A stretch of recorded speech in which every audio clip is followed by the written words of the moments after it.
প্রিয় দর্শক বন্ধুরা, উঠে আসছে আপার প্রাইমারি থেকে এই মুহূর্তে সকাল সকাল তাজা খবর আপডেট। নিয়োগ প্রক্রিয়া ঘিরে একটি চাঞ্চল্যকর খবর আপডেট, এক্সক্লুসিভ খবর থাকছে এই ভিডিওর মধ্যে। সবটাই ভিডিওতে তুলে ধরার চেষ্টা করছি। গুরুত্বপূর্ণ ভিডিওটিকে সম্পূর্ণ শেষ পর্যন্ত শুনে বোঝার চেষ্টা করবেন ও ভিডিওটিকে শেষ পর্যন্ত দেখে নেবেন। যে সমস্ত বন্ধুরা এখনও পর্যন্ত চ্যানেলটি সাবস্ক্রাইব করেননি, সাবস্ক্রাইব করে নিয়ে সঙ্গে থাকবেন, কারণ আপনাদের জন্য অত্যন্ত আর্জেন্ট ও জরুরি ভিত্তিতে এই গুরুত্বপূর্ণ সিরিয়াস ম্যাটারটি নিয়ে এই জরুরি ভিডিওটি তৈরি করা। চলুন কথা না বাড়িয়ে মূল আলোচনায় প্রবেশ করে সম্পূর্ণ বিষয়টিকে জেনে নেওয়ার চেষ্টা করি। কার্যত নিয়োগ প্রক্রিয়া ঘিরে একটি জরুরি নোটিফিকেশন কিন্তু চলে এসেছে কমিশনের অফিসিয়াল ওয়েবসাইটে, এবং এই নোটিফিকেশন থেকে অনেক কিছুই কিন্তু স্পষ্ট হচ্ছে একটু একটু করে। কার্যত মাথায় হাত এই মুহূর্তে চাকরি প্রার্থীদের জন্য।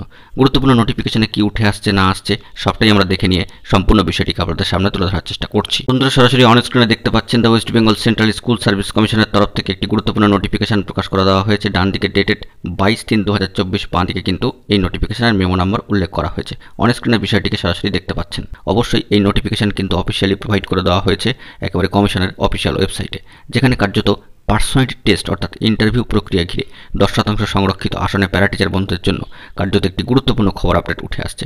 অত্যন্ত গুরুত্বপূর্ণ খবর। The schedule of personality test of the successful candidates for the seats reserve for para teachers in first SLST 2016 for upper primary level. অবশ্যই প্যারা টিচার বন্ধুদের জন্য যে পার্সোনালিটি টেস্ট অনুষ্ঠিত হওয়ার কথা ছিল পূর্ব নির্ধারিত শিডিউল অনুযায়ী, সেটি আপাতত ক্যান্সেলড বলে কিন্তু ঘোষণা করা হচ্ছে, in view of the implementation of Model Code of Conduct as declared by Election Commission of India on 16/3/2024 for upcoming Lok Sabha election 2024। অত্যন্ত গুরুত্বপূর্ণ একটি নোটিফিকেশান, এবং পরবর্তী ক্ষেত্রে এই নতুন পার্সোনালিটি টেস্টের ডেট কিন্তু জানানো হবে, তা নোটিফিকেশানকে উল্লেখ করে কিন্তু সম্পূর্ণটাই বলে দেওয়া হচ্ছে। কার্যত একটি বিষয় স্পষ্ট যে অনগোয়িং রিক্রুটমেন্টের ক্ষেত্রে কোনো ধরনের প্রবলেম নেই, তবে নতুন করে কোনো নিয়োগ প্রক্রিয়া চালানোর ক্ষেত্রে, কোনো ইন্টারভিউ নেওয়ার ক্ষেত্রে এইরকম ধরনের সাময়িক বিড়ম্বনা আসাটাই কিন্তু স্বাভাবিক। আপনাদেরকে পূর্বেই জানিয়েছি যে অনগোয়িং রিক্রুটমেন্ট আর পেন্ডিং রিক্রুটমেন্ট, আবার যে রিক্রুটমেন্ট নতুনভাবে শুরু হচ্ছে, এক্ষেত্রে কিন্তু অনেকটাই নানান ধরনের সমস্যা থাকে, কারণ আদর্শ আচরণ বা নির্বাচনী বিধি কিন্তু লাগু হয়ে রয়েছে।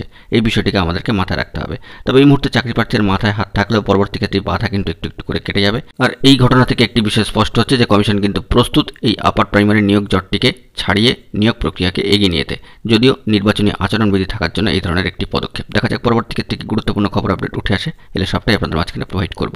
বন্ধুরা, এখন এই পর্যন্ত গুরুত্বপূর্ণ আপডেটগুলি পাওয়ার জন্য চ্যানেলটিকে সাবস্ক্রাইব করে সঙ্গে থাকুন। ধন্যবাদ।